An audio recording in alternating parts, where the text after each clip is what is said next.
Siang, Bang Nahak. Terima kasih banyak atas waktunya siang ini. Bang Nahak, ini kan lagi kisruh tentang perselisihan hak asuh anak antara Ruben Onsu dan Sarwenda. Dari Bang Nahak sendiri mungkin melihatnya seperti apa? Dari sisi hak asuh anak dulu sebelum kita masuk ke harta gono gini. Ya. Jadi pertama-tama saya bicara sini sebagai praktisi dan juga sebagai Dewan Etik Perlindungan Perempuan. Pertama-tama bahwa adanya perceraian.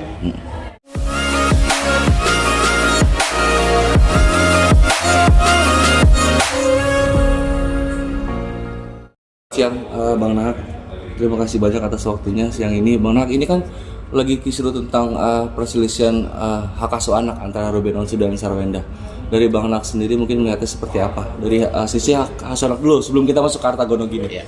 Jadi pertama-tama saya bicara sini sebagai praktisi dan juga sebagai Dewan Etik Perlindungan Perempuan. Pertama-tama bahwa adanya perceraian antara Ruben Onsu dan Sarwenda. Tentunya ketika bercerai, tentunya ada hal-hal lain yang harus juga diurus, seperti hak asuh anak. Ternyata hak asuh anak ini belum mendapatkan penetapan pengadilan. Itu hanya berdasarkan kesepakatan bersama dan diaktakan. Yang kedua, bahwa harusnya juga mengurus terkait dengan harta gono gini mereka. Nah, sekarang kita bahas terkait dengan hak asuh anak, karena selama ini yang kita lihat bahwa yang mengasuh anak ini berdasarkan kesepakatan antara Sarwenda dan Ruben adalah Sarwenda. Dan yang kedua, di dalam kesepakatan itu bahwa setiap minggu berapa kali sekali, seminggu 3 kali seminggu itu 3 hari seminggu itu Ruben boleh datang berkunjung, mengunjungi, membawa anak ini mungkin bersilaturahmi, bercengkrama, ajak makan, shopping dan lain sebagainya. Tetapi dalam perjalanan ternyata kan ada wan prestasi. Ruben merasa bahwa adanya dihalang-halangi atau dia tidak dapat berkunjung, bahkan sudah beberapa kali. Yang kedua, bahwa muncul sosok orang asing yang di dalam rumah yang dimana itu adalah harta bersama antara Ruben dan Sarwenda. Di sinilah menimbulkan kekhawatiran Ruben karena psikis dan mental anak, karena anak lebih dekat ke orang asing itu daripada dia sebagai seorang ayah. Ini juga bisa menimbulkan masalah psikis terhadap anak dan juga sebagai seorang ayah. Tapi saya sarankan kepada Ruben, walaupun dia mungkin waktunya dihalang-halang untuk bertemu sama anak, tapi kewajiban dia menafkahi anak itu tidak boleh tertunda. Itu harus tetap dilaksanakan, ya, karena anak ini adalah anak kamu, anak yang harus mendapatkan hak perlindungan hukum, hak juga mendapatkan nafkah, hak sekolah, pendidikan, dan hak juga mendapatkan fasilitas yang layak. Walaupun hubungan kamu Ruben sama Sarwenda mungkin saat ini sudah tidak ada hubungan hukum, tapi bukan saja juga yang memberikan hak semuanya itu hanya si Ruben. Sarwenda pun harus memberikan juga hati sebagai seorang ibu. Contoh, dia harus merawat anak itu dengan baik. Anak itu harus punya masa depan, dan dia juga harus memfasilitasi. Jangan sampai hak asuhnya Sarwenda bisa cabut gara-gara dia punya kelakuan buruk. Dia melakukan tidak pidana, ini bisa saja terjadi. Dan bisa saja terjadinya adanya juga tidak pidana, bisa perselingkuhan atau perzinahan dan lain sebagainya. Itu bisa saja syarat untuk Ruben mendapatkan hak asuh anak itu terbuka lebar. Nah, bagaimana caranya mempertahankan hak asuh si Sarwenda? Sarwenda sebenarnya saat ini memiliki posisi yang sangat kuat di dalam mendapatkan hak asuh tersebut. Kenapa? Di dalam konstitusi kita, Undang-Undang Perkawinan, Undang-Undang Perlindungan Anak, Kompilasi Hukum Islam sudah diatur bahwa anak di bawah 12 tahun itu memang sewajarnya diasuh oleh ibu, karena dia masih membutuhkan kasih sayang daripada sosok ibu. Tapi hak asuh saya kembali lagi tidak mutlak. Hak hanya mengasuh, bukan hak memiliki seutuhnya. Jadi jangan sampai kamu menghalang-halangi ayahnya atau bapaknya untuk bertemu, bercengkrama, bercerita, mungkin ajak jalan, duduk dan lain sebagainya bersama dalam waktu yang sudah telah dijanjikan. Karena itu sudah bisa juga jadi nanti pertimbangan hakim supaya hak asuh ini bisa diasuh bersama atau hak asuh beralih kepada Ruben. Kenapa Ruben mengambil sikap satu menggugat? Karena mungkin dia merasa bahwa ini anak-anak saya ini kok jadinya lebih dekat sama orang asing. Loh kok saya kok tidak bisa bertemu sama anak-anak saya? Bahkan saya memfasilitasi rumah, saya memfasilitasi kehidupan mereka. Harusnya sebagai seorang sosok ayah itu harus tampilkan, itu bisa merubah mindset bahkan psikis anak dalam dia kedekatan dengan seorang ayah itu. Bang, ini poin yang bagus banget dari abang. Tadi yang saya tangkap adalah berarti Ruben pun sebagai ayah jangan misal tidak boleh bertemu ayahnya, harus tidak boleh, anak-anaknya harus tetap ya bang, harus tetap memberikan nafkah.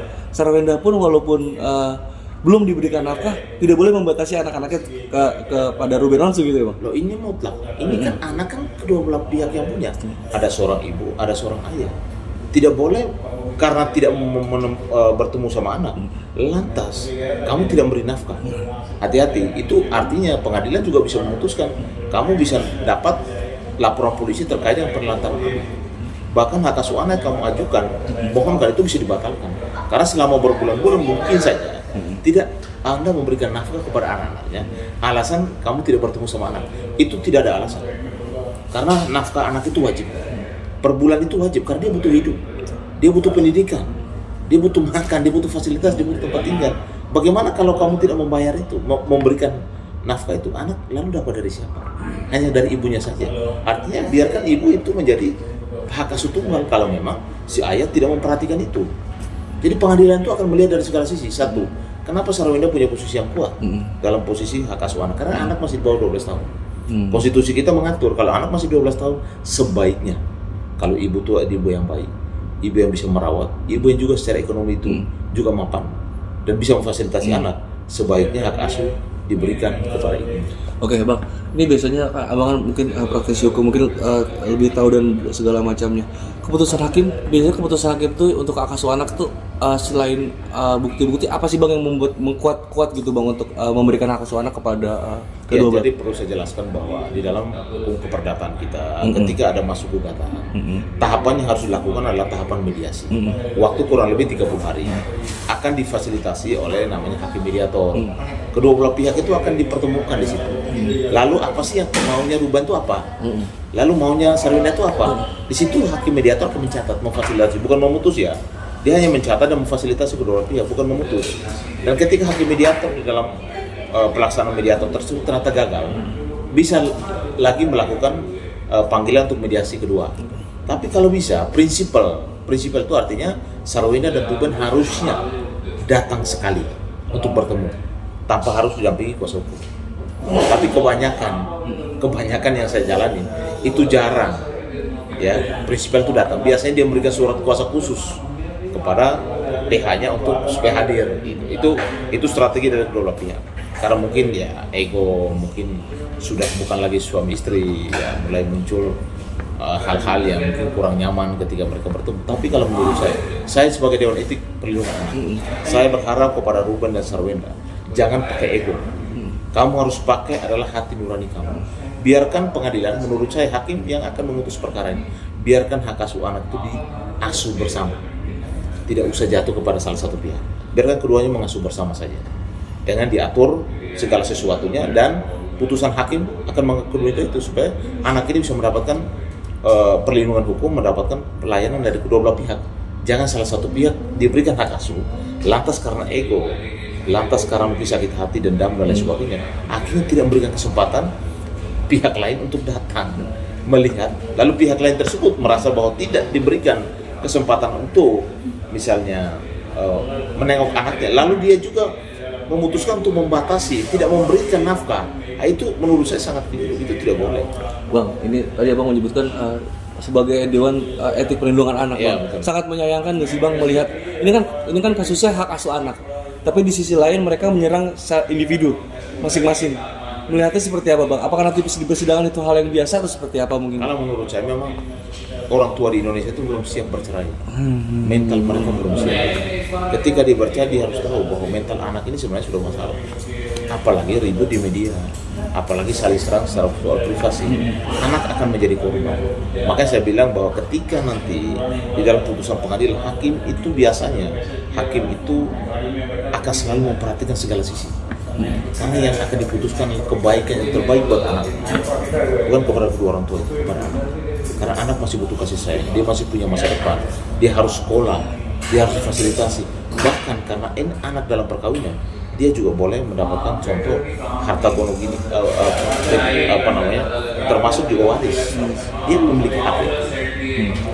Nah, kita berbicara sekarang waris berarti dari harta gono gini dari kedua ayah dan ibunya nih bang. Kita masuk ke situ. Mungkin kalau dari segi abang sendiri,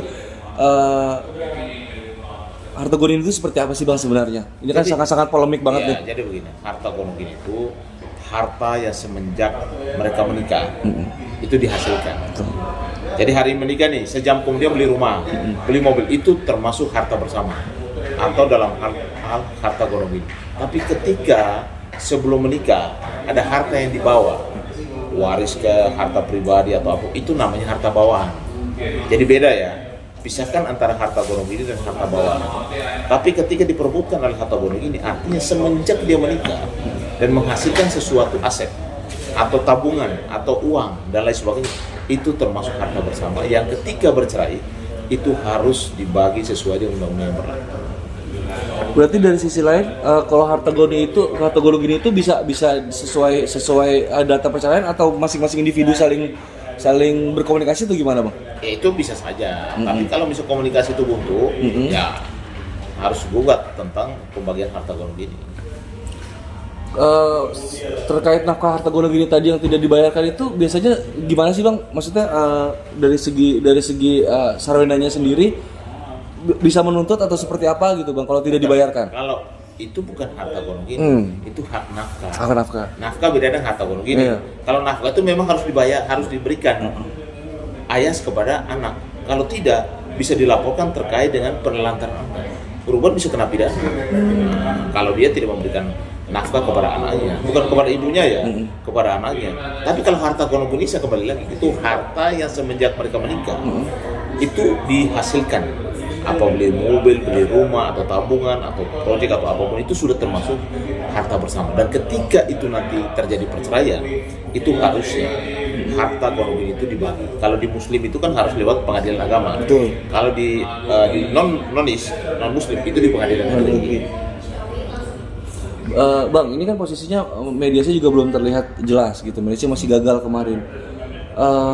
Nantinya kalau misalkan Sarwenda nafkahnya tidak dibayarkan oleh Ruben terus-terusan untuk anak-anak, atau ada yang merasa Sarwenda tidak senang dengan bukti-bukti yang Ruben berikan, bisa melaporkan balik nggak sih bang? Ya, jadi begini, ketika mediasi pertama gagal, kan masih ada mediasi kedua. Betul. Ketika deadlock, hakim mediator akan merekomendasikan kepada majelis hakim bahwa ini harus masuk ke pokok perkara. Lalu yang berikut lagi, soal pembagian harta gono gini, saya tidak tahu apakah itu sudah diputuskan atau hanya sekedar kesepakatan. Karena kesepakatan bisa digugat, karena mungkin ada uang prestasi. Tapi kalau gugatan sudah memenuhi putusan pengadilan dan berkekuatan hukum tetap, tentunya itu harus dihormati dan dihargai. Tapi kalau misalnya dalam hal Ruben misalnya, di dalam beberapa kesempatan ini karena tidak bertemu dalam dia tidak memberikan nafkah kepada anak. Bahkan Sarwenda bilang, saya tidak butuh nafkah dari Ruben, kita seperti ngomong begitu. Tapi itu salah, Sarwenda. Nggak boleh Sarwenda bicara seperti itu. Kenapa? Dalam konstitusi kita, walaupun kamu punya uang, kamu orang yang punya kemampuan secara ekonomi, kamu tidak boleh melarang, menghambat, menghalangi ayah dari anak-anak memberikan nafkah kepada anaknya. Itu nggak boleh. Oke, mungkin terakhir Bang Nahat, ini pesan untuk kedua belah pihak ini untuk hak asuh anak dan harta gono ini seperti apa nih? Jadi menurut saya, saran saya sebagai Dewan Etik Perlindungan Anak, saya saran kepada Sarwenda dan juga kepada Ruben, sudah kontroversi kalian di media sosial, tapi kamu perhatikanlah mental kehidupan anak, ya, bahkan sekolah anak, bahkan masa depan anak.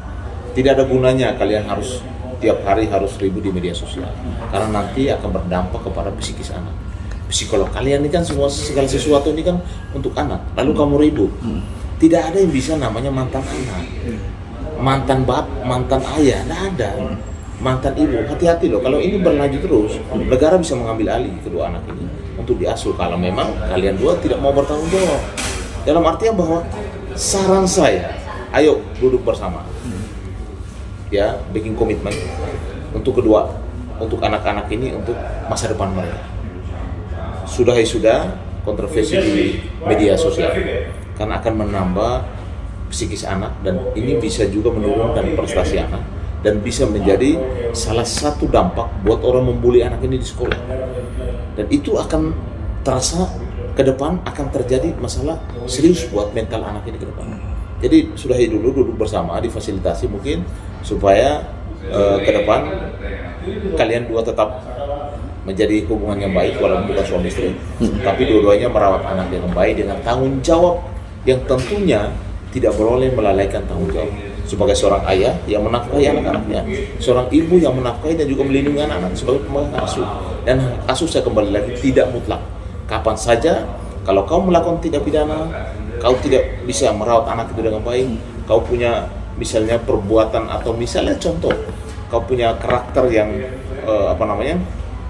karakter yang kurang baik dan juga bukan perawat yang baik buat anak-anak, itu bisa menjadi salah satu alasan. Bahkan kalau ada orang asing atau bisa terjadi tindakan contoh ya, misalkan ada perselingkuhan, perzinahan dan lain sebagainya, itu sangat mudah buat si penggugat untuk merampas, merebut kembali hak asal anak tersebut.